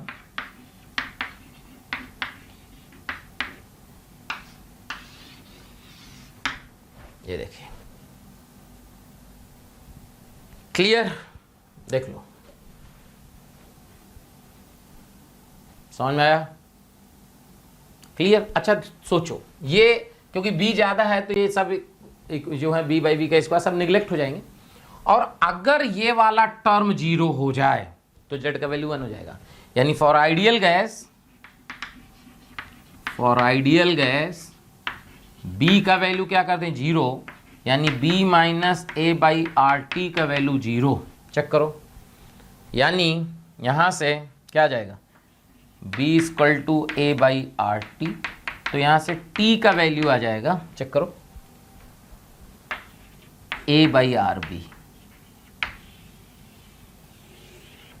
चेक करो बेटा, सो यहाँ से क्या रिजल्ट दिख रहा है कि अगर t का वैल्यू a बाई आर बी हो जाए तो क्या z1 हो जाएगा, और इसी को TB बोलते हैं, बॉयल्स टेम्परेचर, नाम सुने होंगे बॉयल्स टेम्परेचर। तो बॉयल्स टेम्परेचर क्या होता है, the temperature at which van der Waals gas equation यानी real gas equation behaves ideally is known as Boyle's temperature, A/RB। Clear है बेटा, ध्यान रखना। देख लो, तो B का वैल्यू IT एडवांस में पूछा जा चुका है, देख लो। अब अगर अपन बात करें दूसरा, सेकंड, Z का value 1 plus A1P plus A2P square, ये क्लियर। देखिए कोई डाउट तो नहीं भाई, देख लीजिए कहानी क्लियर। एक इक्वेशन ये है, दूसरी इक्वेशन आपको पता है कौन सी, अभी जो निकाले, क्या इसको बराबर लिख सकते हैं 1 plus B/B plus C/B square. तो A1P plus A2P square this is equal to B/B plus C/B square. Clear. अच्छा अब देखो, PV इक्वल टू क्या लिख सकते हैं आप, ZRT। तो V का वैल्यू लिख सकते हैं ZRT/P। चेक करो बेटा, तो पुट कर दीजिए A1P plus A2P square equal to B/ZRT/P plus C/ZRT/P का स्क्वायर। ऐसे बहुत सारे होंगे, सो यहां से आ जाएगा PB/ZRT plus P square C/ZRT का स्क्वायर। ये देखिए चेक करो, यहां पे क्या है A1P A2P स्क्वायर, बहुत सारे टर्म है, P से डिवाइड कर दीजिए बेटा। अगर P से डिवाइड कर दें तो देखो क्या आएगा, A1 plus A2P this is equal to B/ZRT plus CP/ZRT का स्क्वायर। चेक करो, P गायब हो जाएगा, एक बच जाएगा। अब ध्यान सुनना एक लाइन में, इफ P टेंडिंग टू 0 हो जाए, यानी प्रेशर 0 को टेंड कर जाए, तो क्या जब प्रेशर 0 को टेंड करेगा तो Z अपने आप 1 को टेंड करेगा, क्योंकि 0 प्रेशर पे आइडियल गैस होता है। देखो सो अगर यहां देखो सब P टेंडिंग टू 0, तो सारे इसके आगे वाले टर्म 0 हो जाएंगे। यहां A1 बच जाएगा बेटा, और यहां बच जाएगा B/RT। ये देखिए बाकी सारे टर्म 0, तो A1 का वैल्यू आ गया B/RT। अच्छा B/RT आप और B आपको पता ही है, देख लो हो गया। ध्यान रखना, इसका मतलब क्या हुआ, इसका मतलब हुआ कि अगर आपको प्रेशर के टर्म में A1 पूछा हो तो जो पहले वाला है वो भी आना चाहिए। क्यों, B कैसे निकालोगे, इसलिए ये ज्यादा इंपॉर्टेंट है कि A1 पूछेगा तो आपको पहले वाला पता होना चाहिए B क्या होता है, फिर आप सॉल्व कर पाओगे। क्या भाई समझ में आया। तो B क्या था, B माइनस A/RT, तो A1 का वैल्यू आ जाएगा this/RT। देख लो क्लियर है बेटा, ध्यान रखना, भरोसा नहीं है कब क्या पूछ ले, पता नहीं है। देख लो ये है A1 का वैल्यू, ये है वायरल इक्वेशन, इंपॉर्टेंट है, मेन से पूछ सकता है, एडवांस में पूछ सकता है। तो viral equation in terms of pressure and in terms of volume. क्या भाई कहानी क्लियर हो रही है, देख लीजिए। क्लियर है, पहले बताओ समझ में आया, क्लियर। देख लीजिए इतना पढ़ लिए, अब आगे पढ़ते हैं। हाँ तो अब अगला जो है अपन पढ़ते हैं बेटा मैक्सवेल बोल्ट्जमैन डिस्ट्रीब्यूशन। वैसे तो इससे फिजिक्स में ज़्यादा क्वेश्चन आते हैं। मैक्सवेल बोल्ट्जमैन डिस्ट्रीब्यूशन क्या होता है, तो इसमें एक इसका फंक्शन है DNU इक्वल टू होता है 4πN m/2πRT का पावर 3/2 e की power mu square by 2RT u square du। ये इसका फंक्शन है। अब ये क्या है DNU जो होते हैं, it is the number of molecules having speed between u and u plus du। मतलब u और u प्लस du के बीच में स्पीड जिनकी है वो मॉलिक्यूल्स है। M is the molar mass, R gas constant, T temperature है। कभी कभी ये क्वेश्चन पर मॉलिक्यूल अगर आ जाता है तो यहाँ एक मॉलिक्यूल का मास यहाँ आर बाई एन ए हो जाएगा, तो ये के टी हो जाएगा, 2 पाई आर टी की जगह 2 पाई के टी हो सकता है, फिर वहाँ एक मॉलिक्यूल का मास हो जाएगा। अभी एक मोल की बात हो रही है। ओके, ये आ गया। अब ध्यान सुनना, अब इसमें हमारे को कर्व खींचना है, इंपॉर्टेंट है भाई, कर्व खींचना है। क्या खींचना है, ध्यान सुनो, d n u by d u versus u का। देखो चेक करो, अगर इसका कर्व खींचा जाए d n u by d u तो बेसिकली ये वाला तो कांस्टेंट ही रहेगा, इससे तो कोई मतलब नहीं। ये दो फंक्शन बचेंगे आपकी, ये और ये। देखो x square equal to 4ay का कर्व है, ये x हो गया ना बेटा, यहाँ u है और ये एक्सपोनेंशियल है, यानी एक आपका कर्व पैराबोलिक आएगा और एक बेटा एक्सपोनेंशियल आएगा, दो का मिक्सचर आपको बनाना है। तो होगा क्या कि जब u धीरे धीरे बढ़ रहा है, समझिएगा, जब u धीरे धीरे बढ़ रहा है तो u स्क्वायर डोमिनेटिंग होगा, लेकिन जब u की वैल्यू बढ़ जाएगी तो फिर एक्सपोनेंशियल डोमिनेटिंग होगा। क्लियर? और जो कर्व आएगा, ध्यान से, पहले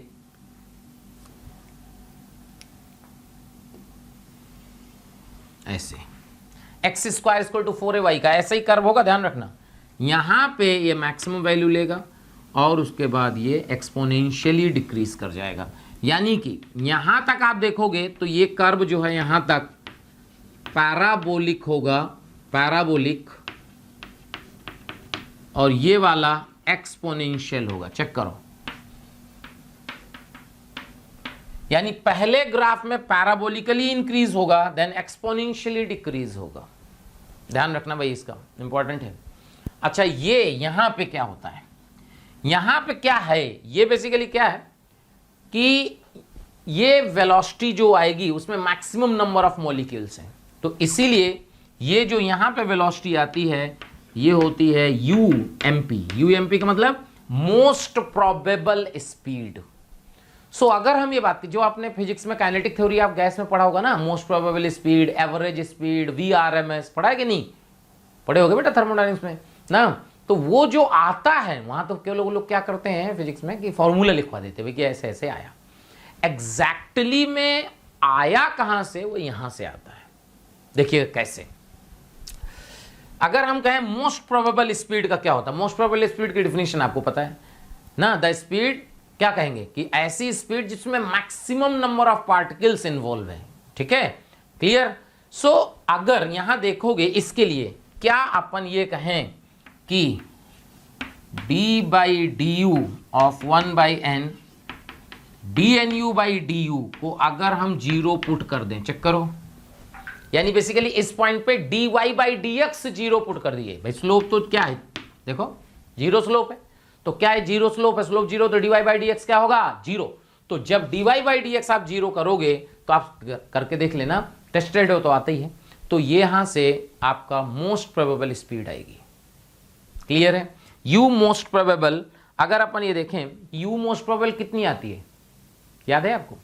तो आप देखिएगा तो u मोस्ट प्रोबेबल जो आएगी ये आती है बेटा √2RT/m। सॉल्व करके देख लेना, यही आएगी, एक बार करना जरूर, और अगर यही आए तो एक बार हमारे को बताना।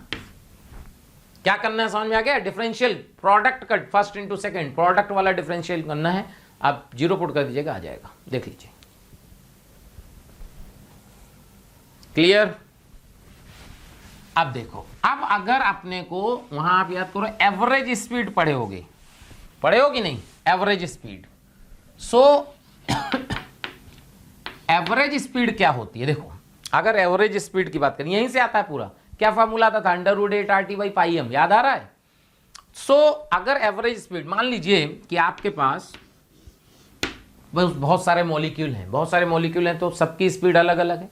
मान लीजिए N1 मॉलिक्यूल की UN स्पीड है, N2 की U2 है, N3 की U3 है, तो U एवरेज कैसे निकालते हैं? यहाँ N1, N2, N3 है, तो U एवरेज निकालने का तरीका होता है N1 U1, N2 U2, N3 U3 जितने भी हैं divided by N1 plus N2 plus N3।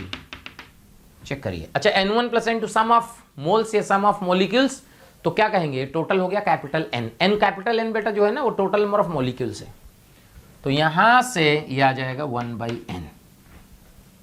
Clear?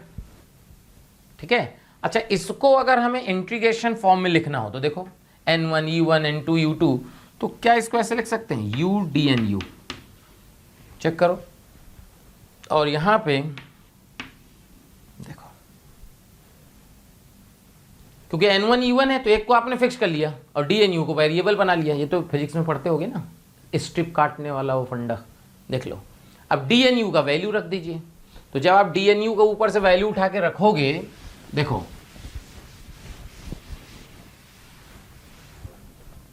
तो यहां से U एवरेज, यहां 4πn रखिएगा तो n कैंसिल हो जाएगा, तो यहां से आ जाएगा बेटा 4π m/2πRT का पावर 3/2 इंटीग्रल 0 से लेके इनफाइनाइट तक U3।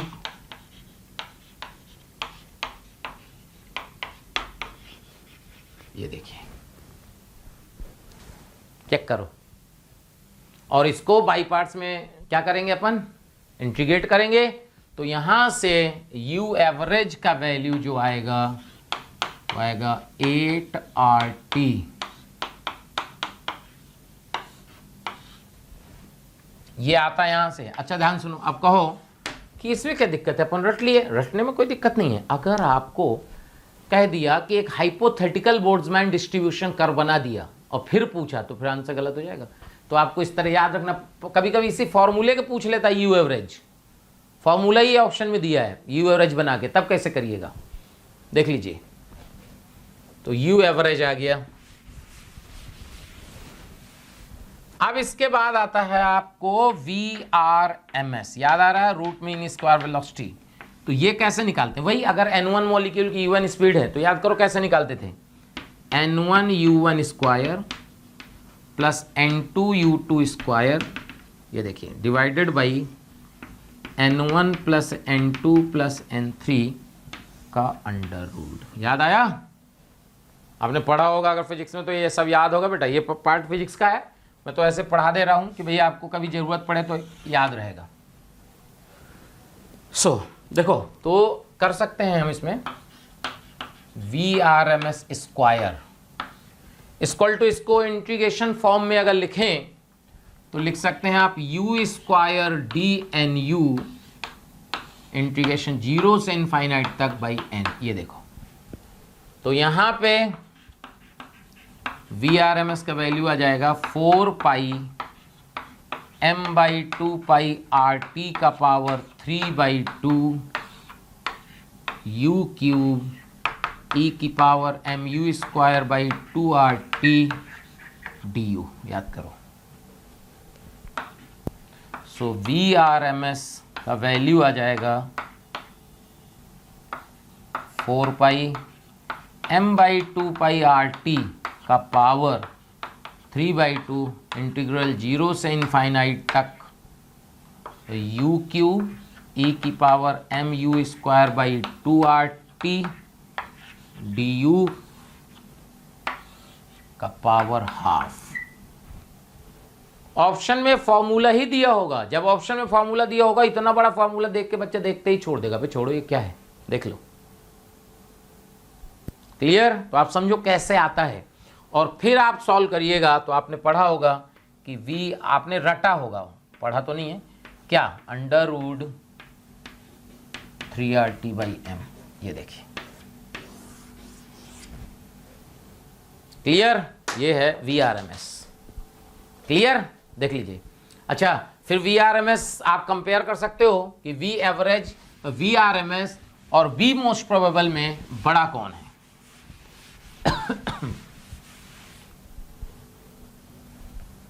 क्लियर? क्लियर है बेटा? तो सबसे बड़ा कौन है बताओ, देखो लिख देते हैं फिर से, U एवरेज है 8RT/πm,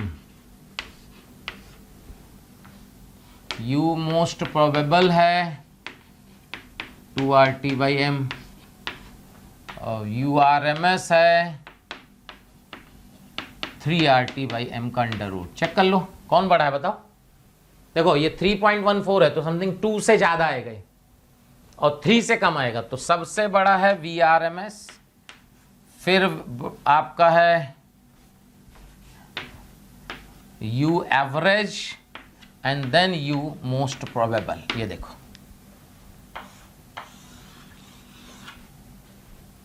क्लियर है बेटा, देख लो।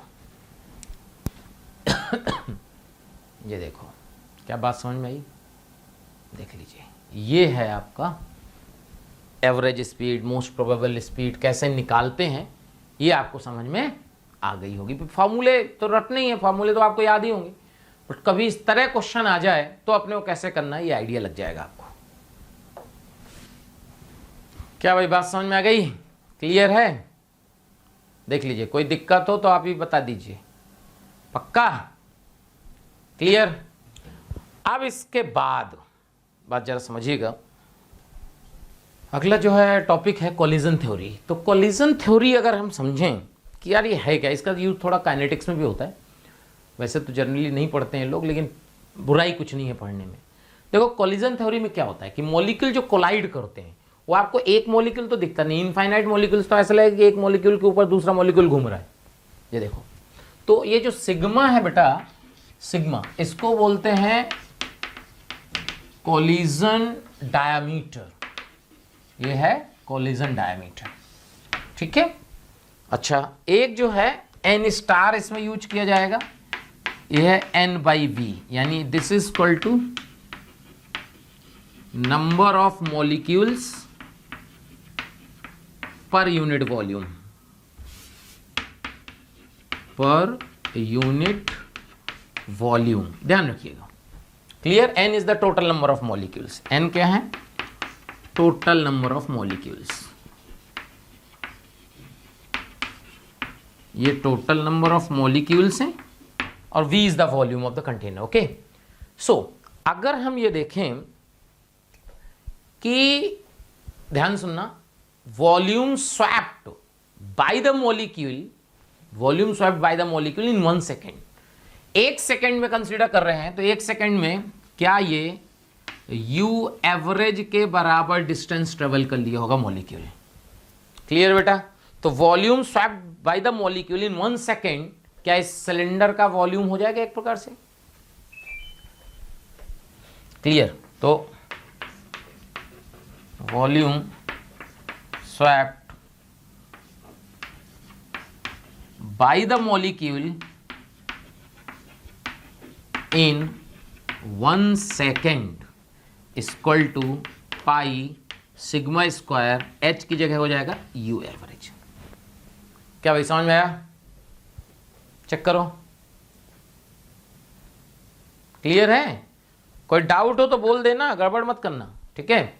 सो volume swept by the molecule in 1 second equal to pi sigma square U average. इतनी बात आपको क्लियर हो गई? कोई डाउट हो तो बोलिएगा, ठीक है बेटा। आजकल लाइट बहुत परेशान कर रही है, चलो कोई नहीं। सो जो है क्या कर रहे थे हम लोग कि भाई ये कोलिजन थ्योरी में अपन ने कहा कि वो ये जो है अपन कहा कि 1 सेकेंड में U एवरेज डिस्टेंस मॉलिक्यूल ने ट्रेवल की, तो 1 सेकेंड में कितना वॉल्यूम होगा, तो volume swept by the molecule in 1 second equal to pi r square V average. क्या भाई बात समझ में आ रही है? क्लियर है? ओके, अगर ये बात समझ में आ गई तो ध्यान सुनिएगा। तो नंबर ऑफ मॉलिक्यूल्स अगर निकालना है हमारे को तो ये भी लिख सकते हैं, देखो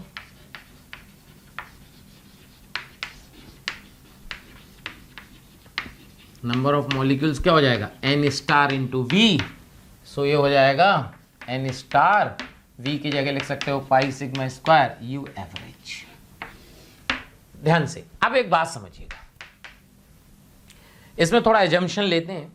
अगर हम ये मान लें कि केवल एक मॉलिक्यूल मूव कर रहा है, बाकी सब रेस्ट में है, if we consider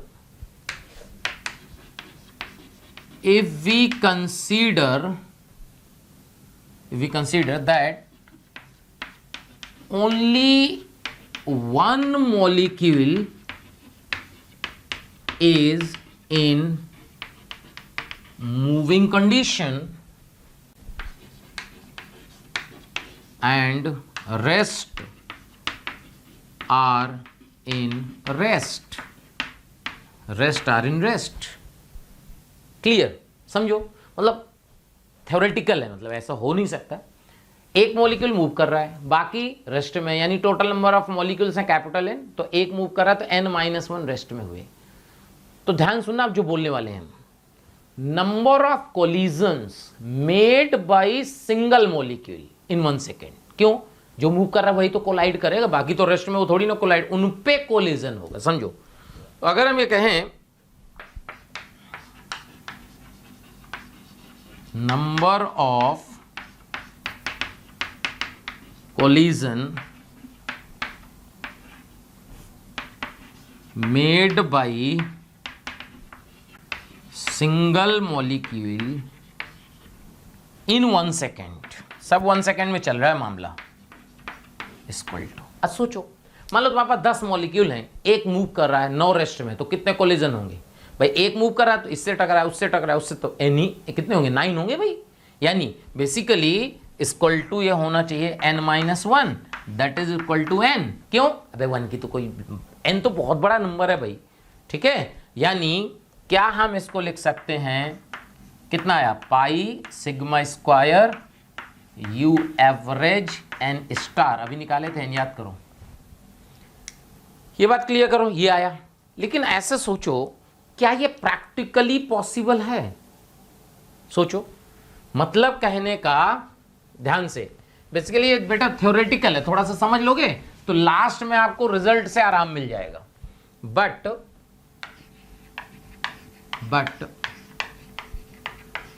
practically it is not possible. Practically it is not possible मतलब, क्योंकि प्रैक्टिकली ऐसा हो ही नहीं सकता कि एक मॉलिक्यूल मूव कर रहा है, बाकी सब रेस्ट में। तो इसका मतलब हमारे को क्या मानना पड़ेगा कि सारे मॉलिक्यूल मूविंग कंडीशन में है। Clear? Practically is not possible because all molecules of gas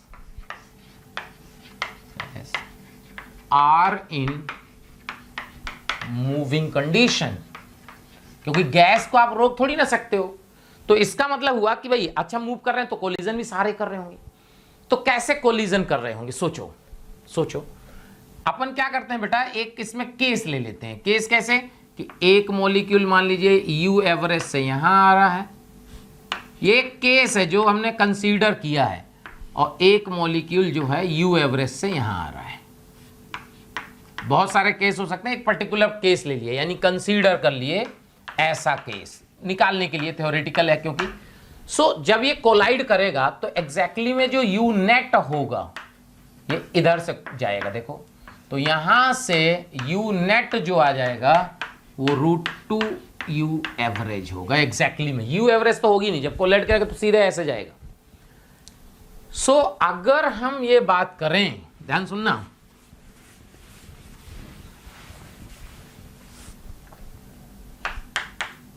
कि नंबर ऑफ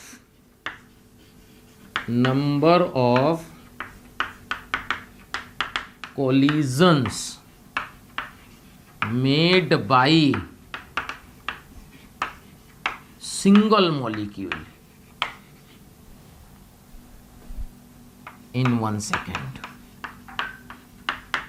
एक सिंगल मॉलिक्यूल, सब सारे मूव कर रहे हैं, सारे मॉलिक्यूल मूव कर रहे हैं, तो एक सिंगल मॉलिक्यूल कितने कोलिजन कर सकता है? यार एक सिंगल मॉलिक्यूल तो वही है, सिंपल, क्या सिंपल एन ही कोलिजन कर पाएगा। लेकिन क्योंकि यू एवरेज से तो करा ही नहीं, यू एवरेज तो तब होता जब एक मूव कर रहा होता बाकी रेस्ट में, तो लेकिन जब सारे मूव कर रहे हैं तो हम एक नेट स्पीड मानेंगे √2 यू एवरेज की, यानी इसका नाम होता है बेटा Z1, और ये आ जाएगा √2 pi sigma square U average N star. देख लीजिए, केवल यू एवरेज किएगा, √2 यू एवरेज रख दो, तो एक मॉलिक्यूल इतने कोलिजन पर सेकंड करेगा। ठीक है, अच्छा, ये तो सिंगल कोलिजन की बात आई। अब ऐसा भी तो हो सकता है बेटा कि बाईमोलिकुलर कोलिजन्स हो, यानी नंबर ऑफ बाईमोलिकुलर कोलिजन मतलब दो दो मॉलिक्यूल कितने कोलिजन होंगे।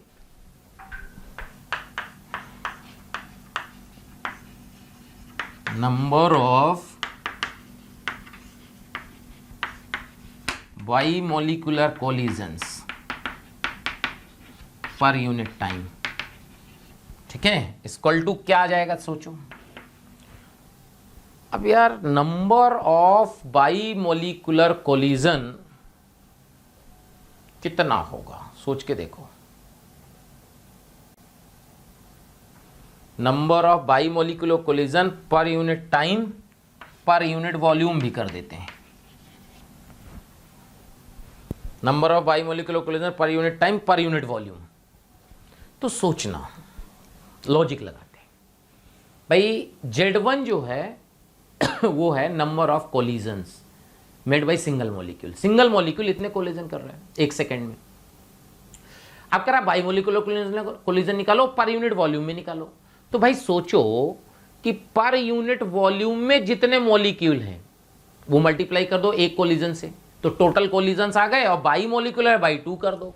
यानी क्या ये Z1 into N star by 2 हो जाएगा। चेक करो बेटा, अगर ये Z1 into N star by 2 हो गया तो इसका मतलब ये हुआ, ये थोड़ा सा मतलब टिपिकल टाइप का है इसलिए कोई पढ़ाता नहीं है इसको, और इसका नाम हो जाता है Z11, और ये आएगा आपका Z1 कितना था बेटा, √2 pi sigma square U average, यहाँ N स्टार का स्क्वायर हो जाएगा, यहाँ बाई 2 है, तो यहाँ से आ जाएगा 1/√2 pi sigma square U average N star square. ये है Z11। अच्छा Z11 N स्टार स्क्वायर है, ये Z11 तब है जब सारे मॉलिक्यूल सेम हैं। अगर हम लिख दें कि if the molecules are different, तो उसका नाम हो जाएगा Z12। Z12 क्या है, bimolecular collision. Bimolecular collisions equal to आ जाएगा। अब इसमें देखो Z12 क्या आएगा, फर्क कहाँ आएगा, वही रहेगा, ये पाई रहेगा, सिग्मा की जगह सिग्मा 12 का स्क्वायर हो जाएगा। U average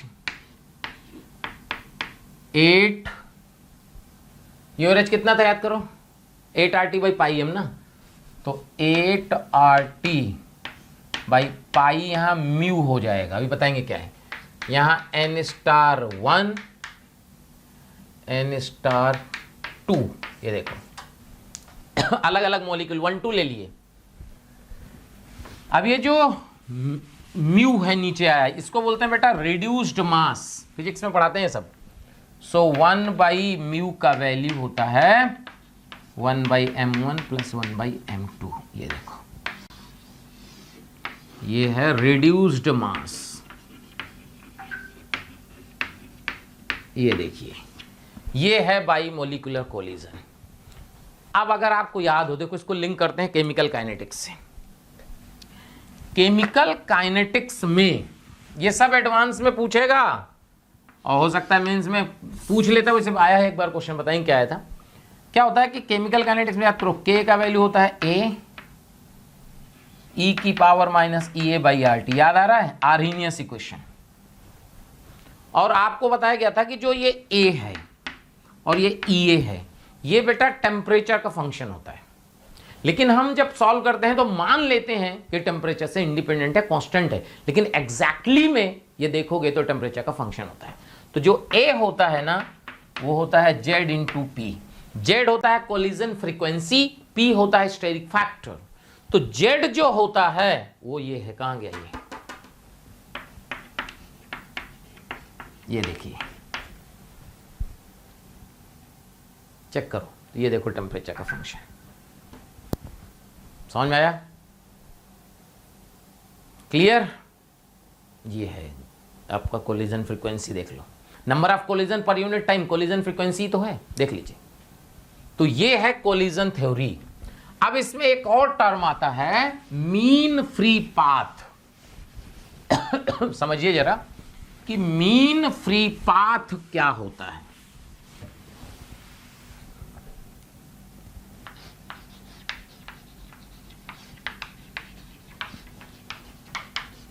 mean free path lambda, इसी से क्वेश्चन आया था 2 साल पहले जेईई मेन में ना। तो मीन फ्री पाथ क्या होता है? मीन फ्री पाथ होता है the distance between two successive collision is known as mean free path. 2 successive collision की बीच की जो डिस्टेंस होती है वो होती है मीन फ्री पाथ। क्लियर? समझ में आ गया? क्लियर है? तो बेसिकली क्या हुआ कि ऐसे सोचो कि अगर हम लेम्डा की बात करें, ध्यान से सुनना, लेम्डा ऐसे सोचो कि 1 सेकंड में गैस ने कितनी डिस्टेंस ट्रेवल की? यू एवरेज के बराबर। 1 सेकंड में, 1 सेकंड में इतनी डिस्टेंस है आपके पास। ऐसे समझो कि 1 सेकंड में यू एवरेज के बराबर डिस्टेंस ट्रेवल की। अच्छा, इस 8 सेकंड में, 1 सेकंड में कितने कोलिजन्स एक सिंगल मॉलिक्यूल ने किया? Z1। तो एक कोलिजन, 2 कोलिजन, ऐसे Z1 कोलिजन हुए। तो क्या इसको आप ऐसे लिख दो, नंबर ऑफ कोलिजन से डिवाइड कर दोगे तो कोलिजन के बीच की डिस्टेंस ही तो आएगी। देखो, तो यहां से यू एवरेज, Z1 का वैल्यू क्या आया था? √2। Z1 का वैल्यू याद करो, कितना आया था? याद करो, √2 pi sigma square U average N star. तो ये खत्म, ये खत्म। चेक करो, तो लेम्डा का वैल्यू आता है 1/√2 pi sigma square N star. Check करो, ये है आपका मीन फ्री पाथ। अब क्वेश्चन ये है कि मीन फ्री पाथ किन किन फैक्टर पर डिपेंड करेगा, तो समझो।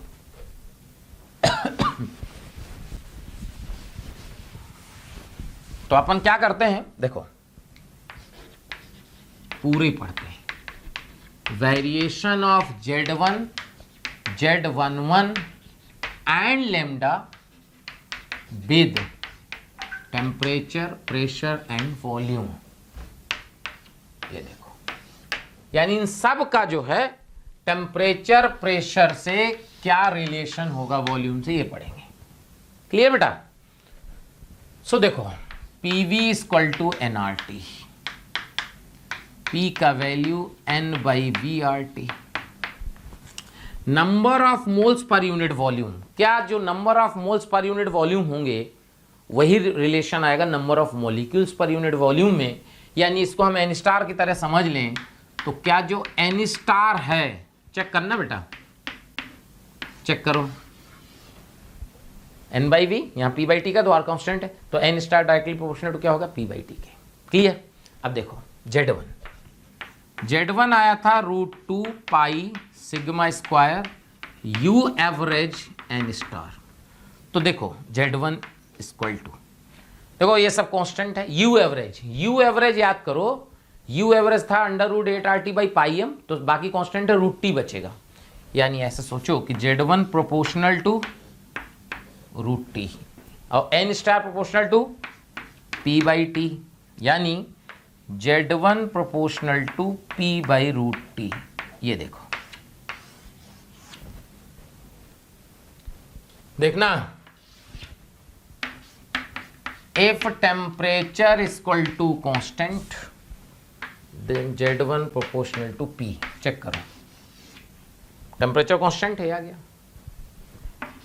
If pressure equal to constant then Z1,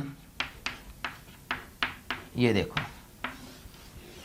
ये देखो, if volume equal to constant, volume constant होता है, इसका मतलब P/T equal to constant.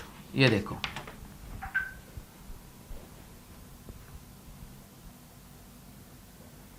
Clear है भाई? PV equal to nRT, volume constant, P proportional to T हो गया, तो P प्रोपोर्शनल टू T तो है। तो यहां पे देखो, P की जगह आप T लिख सकते हैं, तो यानी Z1 जो आएगा प्रोपोर्शनल टू क्या हो जाएगा? √T, और Z1 proportional to root P, एक ही चीज है, देख लो, चेक करो बेटा।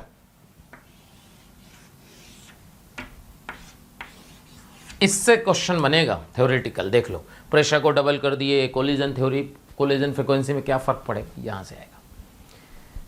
सिमिलर अपन Z11 की बात कर सकते हैं, Z11 Z12 एक ही बात है ना, उसमें मॉलिक्यूल डिफरेंट होंगे केवल, बस।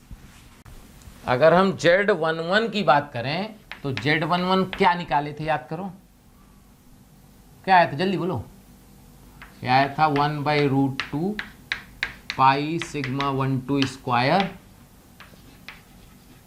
U एवरेज n*1 n*2, याद आ रहा है। तो यहां से जो Z11 आएगा बेटा, प्रोपोर्शनल टू क्या आएगा, ये आएगा, इससे तो आएगा देखो √T, और इससे आएगा P/T का स्क्वायर। भाई ये P/T, ये P/T, याद है ना, देख लो भाई, गड़बड़ मत करना, clear. So Z11 proportional to P square by T का पावर 3/2। बाकी कर लोगे ना, T कांस्टेंट तो कैसे होगा, P कांस्टेंट तो कैसे होगा, वॉल्यूम कांस्टेंट तो कैसे होगा, कर लेना। अब आता है वेरिएशन बेटा लेमडा का। लेमडा क्या निकालें, 1/√2 पाई सिग्मा स्क्वायर n*, ये सब कांस्टेंट है, तो lambda proportional to, inversely proportional to 1 n*, और ये था, याद करो, P/T, तो यहां से आप जो है Z1 प्रोपोर्शनल टू T/P हो जाएगा, चेक कर लो, Z1 करें लेमडा, चेक करो बेटा, लेमडा n था P/T, तो T ऊपर पहुंच गया। अगर इफ वॉल्यूम कांस्टेंट है तो लेमडा कांस्टेंट होगा, चेक करो जल्दी से, क्यों, क्योंकि अगर वॉल्यूम कांस्टेंट है तो P/T कांस्टेंट है, तो लेमडा कांस्टेंट हो गया। ऐसे क्वेश्चन कहेगा कि वॉल्यूम कांस्टेंट है, टेम्परेचर डबल कर दिए, मीन फ्री पाथ पे क्या फर्क पड़ा, कुछ नहीं, देख लो, P कांस्टेंट है अगर तो लेमडा प्रोपोर्शनल T कांस्टेंट है, इनवर्सली प्रोपोर्शनल टू P, देखो, पहले बताओ समझ में आया, क्लियर है, देख लीजिए भाई, गड़बड़ मत करिएगा। तो ये है आपकी कोलिजन थ्योरी, ठीक है, कोलिजन थ्योरी से क्वेश्चन आ जाता है, इसलिए ये सब आप याद रखिएगा, ठीक है बेटा। तो गैस स्टेट में हमारे को जो है क्रैश कोर्स में इतना ही पढ़ना था ना, तो आपने जो है गैस एक लेक्चर में बेटा कितना पढ़ सकते हैं, कोशिश की गई है कि काफ़ी पढ़ा दिया जाए, थोड़ी क्लास लंबी भी हो गई है, ठीक है, कोई बात नहीं, तो आप बढ़िया से करिएगा, आइडियल गैस पढ़ लीजिएगा और शानदार प्रिपरेशन करिए, मस्त पढ़िए, ठीक है बेटा, चलो धन्यवाद।